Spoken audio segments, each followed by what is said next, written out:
கனகாம்பரமும் ஏகாம்பரமும் அவங்க வீடு போய் சேர்ந்தாங்க.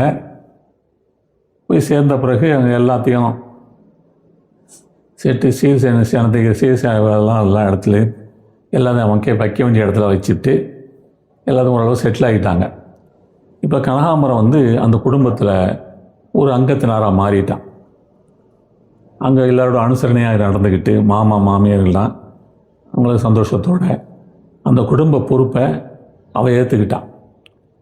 அதான் அந்த பெண்களை நம்ம பார்க்கும் பொழுது ஆச்சரியமாக தான் இருக்கிறது.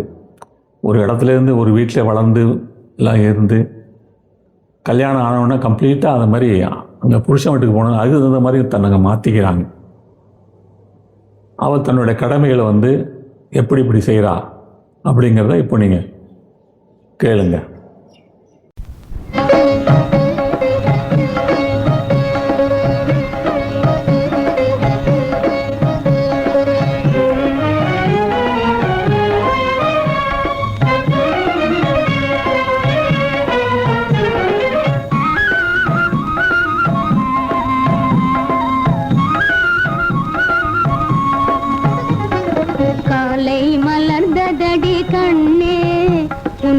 கடமையை